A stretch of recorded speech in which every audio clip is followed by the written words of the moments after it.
Filho feio não tem pai, mas deu a louca na Chapeuzinho tem sim, e essa história é tão bizarra que até hoje não dá pra entender como é que isso aqui fez sucesso. Esse filme não tinha dinheiro pra nada, foi produzido por animadores que ainda estavam em treinamento e de algum jeito conseguiu escalar a Anne Hathaway pra fazer a voz da Chapeuzinho na versão original. Como é que um filme com uma avaliação bem mediana e uma feiura acima da média se tornou um clássico amado por muita gente? Eu sou o André Con, seja muito bem-vindo ao Conversando e fica aí que hoje eu vou te contar a insana história do primeiro filme animado em 3D produzido de forma independente lá nas Filipinas. É muito esquisito, né? Claro, é, sim. Galera, hoje é dia da gente falar de um dos filmes mais feios da história das animações, mas não ouse você falar mal dele aqui no canal, tá? Porque aqui a gente não vai aceitar nenhum tipo de zoação com esse filme tão absurdo e tão maravilhoso que é Deu a Louca na Chapeuzinho. E ó, vou te falar uma coisa, quando eu era moleque, eu tinha um amigo chamado Daniel. Ele era feio, esquisito, se vestia mal e ainda por cima torcia pro Vasco, ou seja, não dava pra ficar pior. Só que é o seguinte, todo mundo amava ele porque o cara tinha uma personalidade tão grande, ele não tinha nenhuma vergonha de ser ele mesmo, que ele simplesmente era adorado por todo mundo. E esse filme aqui, ele é o Daniel das animações. E antes da gente continuar, um pequeno disclaimer, eu tô com a voz meio rouca, peguei uma gripe, não sei se tá saindo no vídeo, mas se eu der uma esganiçada, não se assuste, tá? Agora, se você tava morando em Marte, em 2005, a gente teve o prazer de receber no mundo Deu a Louca na Chapeuzinho. O filme era uma afronta aos deuses da animação e fazia uma releitura do clássico conto da Chapeuzinho Vermelho. Na história, a gente acompanha uma investigação policial que acontece na floresta, já que tem algum mal-amado roubando as receitas de bolo, de doces e etc. lá dos pequenos negócios, forçando assim as pessoas a fecharem as suas lojas. Mas a grande sacada dessa história é que ela não é contada de maneira linear, e sim de vários pontos de vista diferentes. É assim, durante a investigação com a polícia, que a gente ouve a perspectiva da Chapeuzinho, do Lobo Mal, que é um repórter investigativo, do lenhador e por aí vai, até que a gente consiga descobrir quem é o culpado por essa bagunça toda. Aliás, ideia é genial, tá? Muito melhor do que ficar aí fazendo remake pela 13ª vez de Rei Leão ou história de origem da Cruella. Isso aqui é ouro. Porque assim, apesar da sua beleza limitada, e eu já vou falar porque aquele saiu tão esquisito assim, esse filme tinha um script bem original. E essa era uma ideia meio maluca que veio da cabeça de dois caras que não tinham nenhum nome na indústria. Os irmãos Corey e Todd Edwards tinham o sonho de serem reconhecidos lá na indústria de filmes, então eles fundaram em 99 a Blue Yonder Films. Eles já tinham criado alguns filmes que tinham sido lançados diretamente para DVD. E a parada é que um desses filmes, chamado Wobots, que aliás também é mais feio que Bater em Mãe no Natal, acabou chamando a atenção do Maurice Cambar. E olha, Deu a Louca na Chapeuzinho não podia ter caído em mãos melhores. O Maurice Cambar era um cara que adorava inventar, um empreendedor que tinha mais de 50 produtos patenteados, inclusive uma certa bebida adorada pelo jovem da classe média, pelo menos ali do Rio de Janeiro, lá no começo dos anos 2010, a famosa Vodka Sky. Com tanto dinheiro no bolso, o Maurice Cambar olhou pro filme Wobots, ligou pros irmãos Corey e Todd Edwards e falou: olha galera, esse filme aqui tem uma estética esquisitona, mas é muito irado. Que tal a gente fazer algo ainda melhor? Pode deixar que eu entro com a grana e vocês aí entram com as ideias. O Maurice Cambar queria fazer uma história que todo mundo já conhecia, mas ele tinha dado a bênção dele pros irmãos darem o toque de originalidade deles na história. E foi aí que eles decidiram pegar a história da Chapeuzinho Vermelho e contá-la como se fosse uma investigação policial. Invasão de domicílio, porte ilegal de machado, lobo faminto.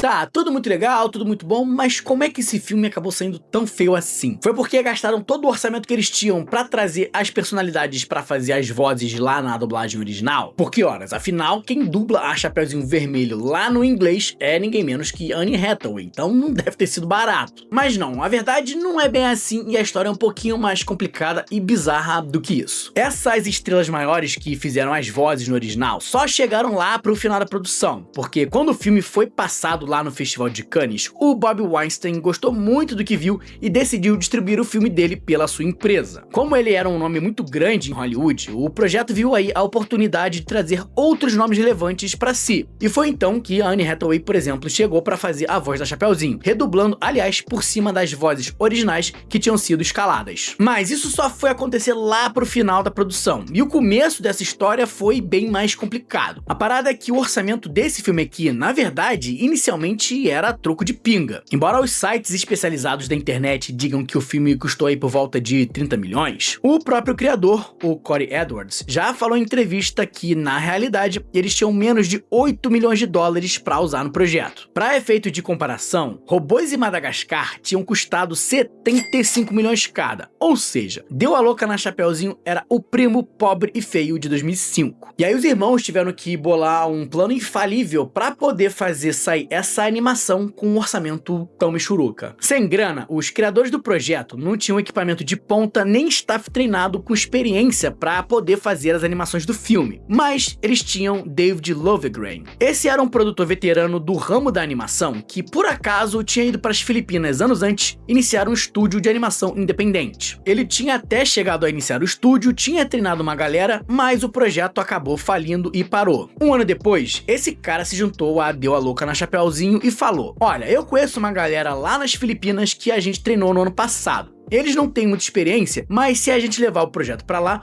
vai ser muito mais econômico do que se a gente fizer aqui em Los Angeles. E foi assim, com uma equipe de animadores praticamente amadora, que inclusive estava sendo treinada enquanto a produção estava rolando, e um orçamento mais apertado que jeans depois do almoço de domingo, que esse filme se tornou o primeiro filme animado em 3D produzido de forma independente nas Filipinas. E agora você deve estar pensando: ah, então é por isso que esse filme parece com um jogo de PlayStation 1 esticado ao máximo. E sim, é por isso, mas não é só por isso. No filme, a gente vê os personagens andando de maneira mais travada que boneco de The Sims no PC da Xuxa, diferente daquela coisa bonita, fluida e cheirosa que a gente vê, por exemplo, nas outras grandes animações da época. E isso foi em parte uma escolha artística. A ideia da produção era fazer um filme que imitasse a técnica do stop motion, tentando trazer um visual nostálgico. O Corey disse que se eles conseguissem acertar nessa ideia de evocar uma nostalgia gostosa, então eles não iam ter que se preocupar com cada sarda e cada fio de cabelo na tela. E ó, te falar que de um jeito ou de outro os caras acertaram, tá? Porque o visual desse filme aqui é inesquecível. Seja porque ele te deu pesadelos quando você era criança, seja porque você olhou e era uma coisa tão esquisita que você não conseguia parar de ver, o fato é que isso aqui ficou na memória de muita gente. Mas é o seguinte, ele não ficou na memória só por causa do visual não, tá? Porque como o filme não tinha grana e não tinha beleza, os dois irmãos sabiam que precisavam acertar e muito no roteiro. E aqui tem uma coisa curiosa. A maioria dos grandes estúdios começam a animar o filme e conforme o processo de produção avança, o script vai mudando e sendo reformulado em meio à produção. A Pixar, por exemplo, é famosa por montar e remontar tudo várias vezes. Algo que eu inclusive já mencionei aqui no canal no vídeo de John Carter. Mas, como o Deu a Louca na Chapeuzinho não tinha grana pra fazer isso, a pegada da produção foi diferente. Eles tiveram que focar muito na história e fechar o roteiro todo antes de iniciar as animações, já que eles não iam ter a chance de refazer nada. Então, de certa forma, o filme que a gente viu é exatamente o primeiro script escrito pela dupla, sem nenhuma alteração. E olha que roteiro, hein, gente? Desculpa, quem não gosta disso aqui é maluco. O filme é engraçado, tem mistério, personagem marcante, canção aleatória, mudança de perspectiva e uma história redondinha que serve tanto para crianças quanto para adultos. E aqui no Brasil especificamente, a dublagem brasileira ela é absurdamente boa e ajuda demais, isso é fato. Levem eles pro xadrez. Xadrez? Aqui é a floresta, chefe, é tudo verde. Tô procurando a casa da vovó Puckett. Vovó, por quê? Posso beber? Não. Mas a verdade é que as piadas no original já tinham sido bem escritas. Então sim, sob as terríveis camadas de feiura que você tem que aturar para poder ver esse filme, algo que hoje já até virou o charme disso aqui, existe sim uma boa história, cheia de personalidade e originalidade, algo que é difícil de encontrar. É um filme perfeito? Não, certamente que não, mas eu tenho certeza que se esse filme aqui tivesse o orçamento e o apoio de um grande estúdio por trás, que possibilitasse a fazer animações mais bem feitas, como era, por exemplo, o Madagascar, o sucesso desse filme teria sido muito maior. Então sim, feiura é uma desvantagem no nosso mundo, você vai sim ser julgado pela sua aparência, e a beleza alternativa de Deu a Louca na Chapeuzinho certamente afetou o legado desse filme aqui. Mas isso não quer dizer que ele não tenha feito um sucesso na sua época, tá? Porque sim, Deu a Louca na Chapeuzinho, apesar de uma galera aí torcer o nariz na época dizendo que era uma cópia mal feita de Shrek, deu um tremendo lucro pro estúdio. No seu final de semana de estreia, o filme fez um pouco mais de 12 milhões de dólares, bem próximo ali do primeiro colocado das bilheterias. E considerando que ele tinha custado 8 milhões, já era um belo caminho andado. Ele acabou arrecadando no total 110 milhões de dólares. Muito, mas muito acima do esperado. Mas o que é que fez esse filme ter tanto sucesso? Ele não era revolucionário como o Toy Story, era feio que nem a peste,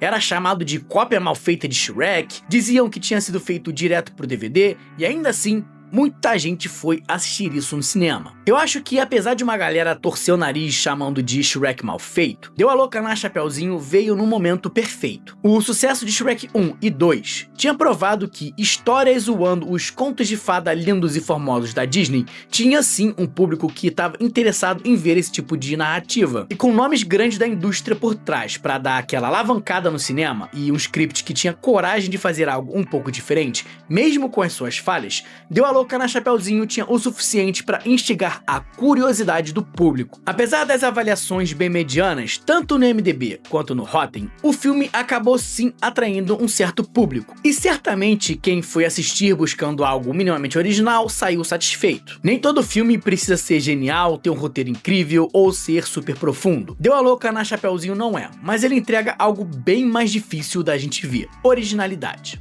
A sensação de ver algo estranhamente familiar, mas ainda assim inovador e divertido. No final das contas, eu acho que a grande história que esse filme deixa é que às vezes a gente só precisa de uma boa ideia, de uma equipe com coragem de arriscar e de um roteiro que não tenha medo de abraçar a própria loucura. Deu a Louca na Chapeuzinho é igual ao meu amigo Daniel. É feio, é mal ajambrado, até meio exótico, mas ele tem uma alma e uma personalidade que faltam em muitas outras produções perfeitas e milimetricamente calculadas que Hollywood lança hoje em dia. É o verdadeiro milagre da gambiarra cinematográfica. E quer saber? Ainda bem que ele é assim. E você aí tava ligado nessa história bizarra de como Deu a Louca na Chapeuzinho veio pro nosso mundo? Aliás, esse filme aqui teve até uma continuação que foi muito ruim, foi muito mal recebida e enterrou qualquer possibilidade disso aqui se tornar uma grande franquia de sucesso, mas eu não vou comentar muito dela aqui porque eu vou deixar pra fazer um vídeo específico sobre isso no futuro. E se você chegou até aqui, não esquece de deixar um like, se inscrever e também compartilhar esse vídeo aqui com aquele seu amigo que é feio e esquisito. Agora, se você for o feio e esquisito do seu grupo, lembre-se que se você tem carisma e personalidade, você já tá na frente daquela galera que é bonita, mas é completamente sem graça. Valeu, gente, muito obrigado por me receber na sua casa, um abraço e até a próxima!